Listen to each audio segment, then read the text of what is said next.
में जो सियासत चल रही है तोड़ जोड़ की, उस पर क्या कहेंगे आप? ऐसा है, उर्दू का एक शेर है, इखलाक का जलता हुआ घर देख रहा हूँ, देखा नहीं जाता मगर देख रहा हूँ। अभी जो कल तक MIM को क्या क्या बोलते थे, अनाप शनाप बकते थे, और वही खुद आज BJP और कम्युनल फोर्सेस साथ चले जा रहे हैं।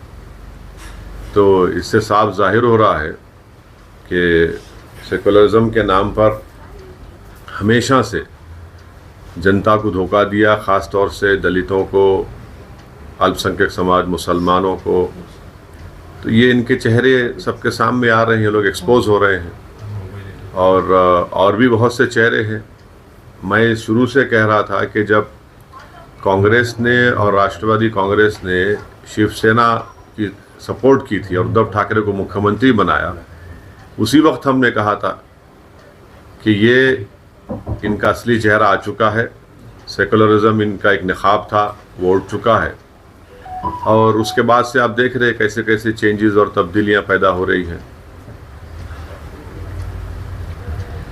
सर, पंतप्रधान ने अरबी में भाषण किया है अबू धाबी में।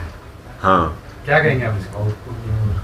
ऐसा है ना, आप लोग जो है मोहब्बत में, वो उर्दू में एक वर्ड है गुलू, माने उसमें आप लोग डूब जाते हैं।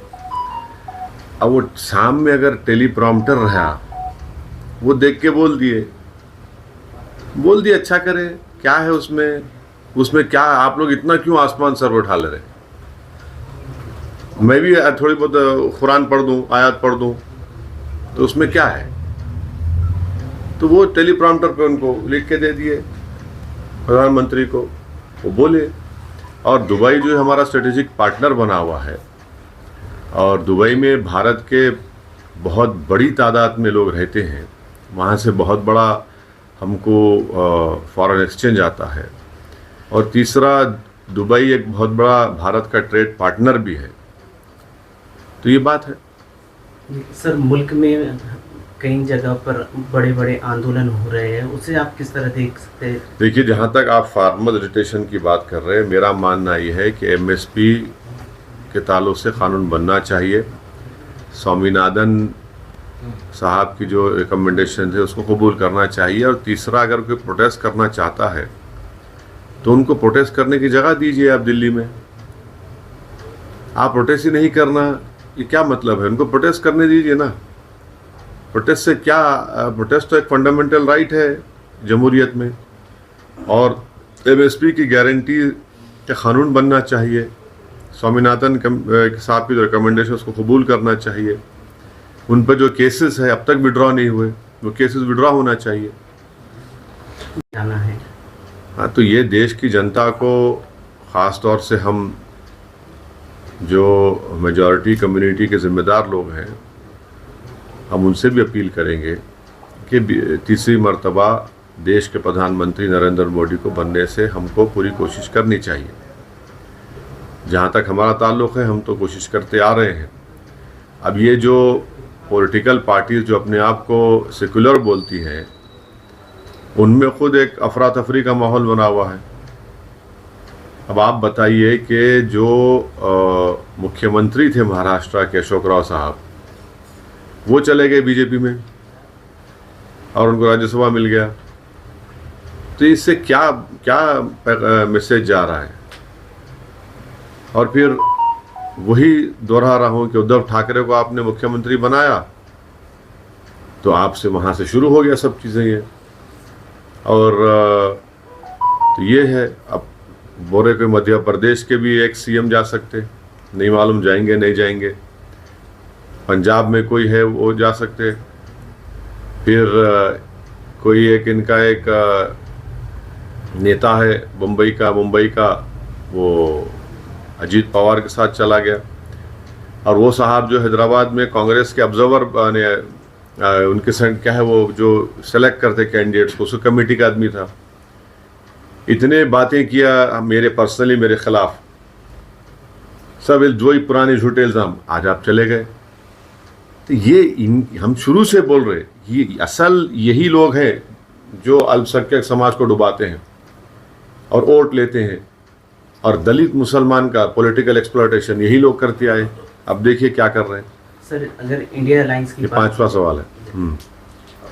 अगर इंडिया अलायंस की बात की जाए तो आपको लगता है कि कामयाब होंगे मुत्तहिद होकर, और अगर आपको ऑफर आता है इंडिया अलायंस से तो क्या आप उधर जाएंगे?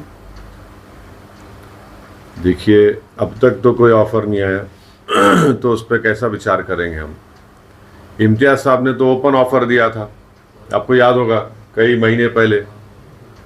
एक ने दो मरतबा इम्तियाज साहब बोले, तो उसके बावजूद भी कोई बात नहीं है। तो ठीक है, हम अपनी कोशिश को जारी रखेंगे।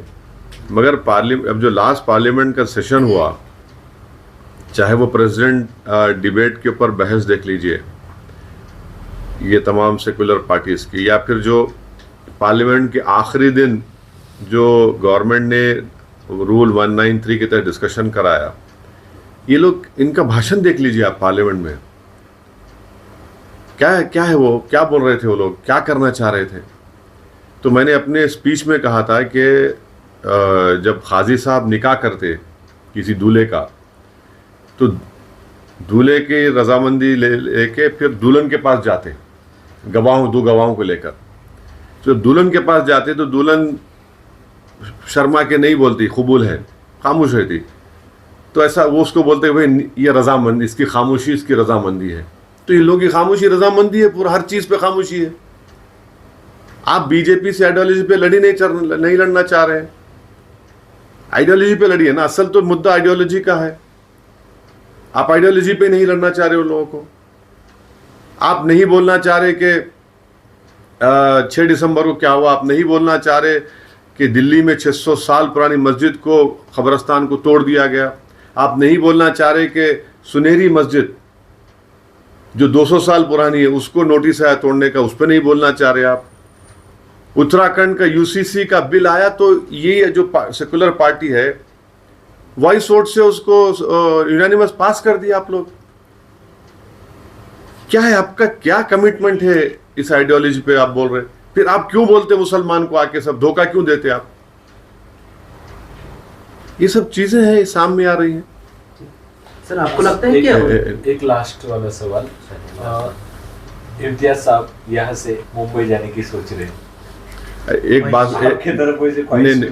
बात सुनिए, मीरा रोड में जो हुआ, मीरा रोड कोई महाराष्ट्र का कोई रूरल एरिया नहीं है।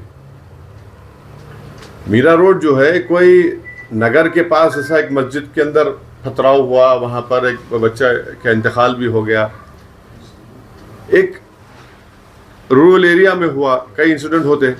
आप तो मुंबई शहर में बुलडोजर लगाकर घर को तोड़ दिए, कारखाने को तोड़ दिए। वन साइड एक्टिविटी आपने किया, एक्शन लिया। कितने पीड़ित परिवार के लोग मुझे इम्तियाज साहब को फोन करके रो रहे थे कि साहब कोई तो आओ, कोई नहीं है हमारे पास। अब चुनाव आएगा तो पूरे भाग भाग के जाएंगे सब सेक्युलरिज्म के जो चौधरी हैं जो हमको गाली देते। काश इम्तियाज साहब वो तमाम फोन रिकॉर्डिंग जो बातें फोन पे किए रिकॉर्ड कर लेते तो हर एक के आंख में आंसू आ जाते। आप उनको बेघर कर दिए, कारोबार से महरूम कर दिए। तो ये ज़रूरी है कि हमारी उनकी इंसाफ के लिए, उनको बचाने के लिए इम्तियाज साहब ने ये बात कही है। और इंशाअल्लाह ताला पार्टी फैसला करेगी, पार्टी कहाँ से लड़ेगी, पार्टी फैसला करेगी। पार्टी में अभी डिस्कशन हो रहा है, विचार हो रहा है, बहस हो रही है, और पार्टी तय करेगी। औरंगाबाद के ताल्लुक से तो मैं तो औरंगाबाद की आवाम को सलाम करता हूँ और ज़िंदगी भर मैं उनका एहसानमंद रहूँगा कि उन्होंने एक बेहतरीन एमपी को यहाँ से उन्होंने इलेक्ट किया। और इम्तियाज़ जलील साहब का 5 साल का आप उनका परफॉर्मेंस देखेंगे पार्लियामेंट के अंदर, सबसे ज़्यादा सवालात इम्तियाज़ जलील और मैं पूछे। हर मसले पर इम्तियाज़ जलील साहब अपनी पार्लियामेंट में बात को उठाए। महाराष्ट्र का मसला हो, इम्तियाज़ जलील साहब सबसे आगे रहे। धनगर रिजर्वेशन का मसला हो, इम्तियाज़ जलील साहब बोले उस पर। मराठा रिजर्वेशन पे इम्तियाज़ जलील साहब बोले। महाराष्ट्र में जो मुसलमानों में जो बैकवर्ड कास्ट हैं उनको रिजर्वेशन दो, इम्तियाज़ जलील साहब बोले। महाराष्ट्र के किसानों का मसला आया, इम्तियाज़ जलील साहब बोले। और पूरे औरंगाबाद में अल्हम्दुलिल्लाह खाली 1-2 इंसिडेंट्स को छोड़कर औरंगाबाद पार्लियामेंट कॉन्स्टिट्यूंसी पीसफुल रही। और औरंगाबाद की तारीख में, बल्कि महाराष्ट्र की तारीख में एक बहुत बड़े दंगे को होने से इम्तियाज जलील ने बचा लिया। आप मुझे बताइए कि कोई ऐसा एमपी होगा जो एक रिलीजियस प्लेस ऑफ वर्शिप के पास जाकर बैठ गया कि नहीं, यहां पर हार्म होने नहीं दूंगा मैं। इतना बड़ा काम इम्तियाज जलील साहब किए, तो यकीनन औरंगाबाद की आवाम के लिए इम्तियाज जलील साहब बेहतरीन खिदमत की और इंशाअल्लाह ताला वो खिदमत करते रहेंगे। पार्टी फैसला करेगी, इसमें ज़्यादा आप लोग उसको स्ट्रेच मत करिए। सर, आपको अक्सर अक़लियतों का नेता माना जाता है, आपको लगता है कि जो हिंदुस्तान में मुसलमान रहते हैं उन्हें डराया जा रहा है, कभी मॉब लिंचिंग के नाम पर, कभी एटीएस? मैंने तो ये तमाम बातें अपने पार्लियामेंट लास्ट सेशन में जो प्रेसिडेंट डिबेट हुआ था उसमें कही है। आज भारत के जो मुसलमान हैं जिनकी आबादी 17 करोड़ है, वो अपने आप को ऐसा महसूस करते हैं जिस तरह हिटलर के ज़माने में यहूदी महसूस करते थे अपने आप को। मैंने पार्लियामेंट में बात कही है ये, तो इसमें क्या, उसमें और छुपाना क्या है उसमें? मैंने यहाँ तक कह दिया कि हमको भारत के प्रधानमंत्री पर अब यकीन नहीं रहा है, क्योंकि वो उनकी ही सरकार में सब चीज़ें हो रही हैं। आप बताइए हल्द्वानी में क्या हुआ है, किस तरीके से वहाँ पर पुलिस फायरिंग में लोगों को जान ले चली गई उन लोगों की। मीरा रोड मामले पे हाँ? रोड मामले पे वारिस पठान साहब को भी कल नोटिस दी गई, उनको नहीं जाने दिया गया, तो आप क्या जाएंगे वहाँ पर? क्यों, तो वहाँ काफ़ी लोगों की। नहीं, हम जाएंगे, क्यों नहीं जाएंगे, बराबर जाएंगे, जाएंगे। अरे भाई, हम ही तो जा रहे हैं। ये जो बड़े बड़े पार्टीज के नेता है, इलेक्शन आएगा तो भीख मांगने जाएंगे, जब किसी का कारोबार बुलडोजर से बर्बाद कर दिया गया, घर को बर्बाद कर दिया गया। ये लोग बेशरम है, ये लोग कि इंसान की तकलीफ इनको दिखती नहीं, वोट के लिए जाकर अपनी गरज के लिए खुदगर्ज लोग हैं ये लोग। वन साइडेड एक्शन शिंदे सरकार ने ली, मैं उसे कंडेम करता हूं। बुलडोजर चलाते आप, इतने साल से क्या कर रहे थे? ये आपको सरकार चलाएंगे, बुलडोजर चलाएंगे, संविधान चलाएंगे आप लोग? काफी जाके वहाँ भाषण भी कर रहे हैं और सब जा रहे हैं, मगर वारिस पठान जब जाने की बात, राजा सिंह को आज उन्होंने वहाँ पर ऐलान किया कि हम रैली निकालेंगे, और वारिस पठान को दूसरे तरफ नोटिस दे रहे हैं। यही तो हम बता रहे हैं। जितने महाराष्ट्र में क्या है, लव जिहाद के ऊपर 30-40 मीटिंगें हुई पूरे महाराष्ट्र में, उसमें कितनी गंदी बातें कही गई, प्रोवोकेटिव बातें कही गई। यहाँ की शिंदे सरकार तो आंख मूछ के बैठी थी, क्या चलो उनकी सरपरस्ती हासिल थी। सुप्रीम कोर्ट में कोई केस डालता तो इनको केस बुक करना पड़ा। जब कभी भी कोई इस तरह का पब्लिक मीटिंग होती, थोड़े दिन पहले सुप्रीम कोर्ट में केस आया जिस सुप्रीम कोर्ट ने कहा कि अगर इसमें कोई अनाप शनाप इलीगल बातें कहेंगे तो अब एक्शन लो। तो ये तो पूरा कर रहे हैं ना भाई, ये फाशिज्म है, ये मेजॉरिटेरियन पॉलिटिक्स का आप बेहतरीन मिसाल देख रहे हैं। अब वही तो मैं शुरू में कहा था आपसे कि आइडियोलॉजी पर तो मुकाबला नहीं हो रहा है ना। मुसलमानों से यही कहा जा रहा है कि तुम गूंगे, अंधे और बहरे बन के बैठो और इलेक्शन जब आएगा निकल के हमारे को सेकुलरिज्म के नाम पे वोट दे दो और खामोश बैठो। हम बर्बाद हो रहे हैं। अरे भाई, दिल्ली में 600 साल की मस्जिद के बाजू कब्रस्तान था, आप जाकर देखिए, विजुअल्स हैं। कब्रस्तान को डेमोलिश करे तो उस मुसलमानों के लाशों में कफन बाहर निकल कर आ गया उसमें।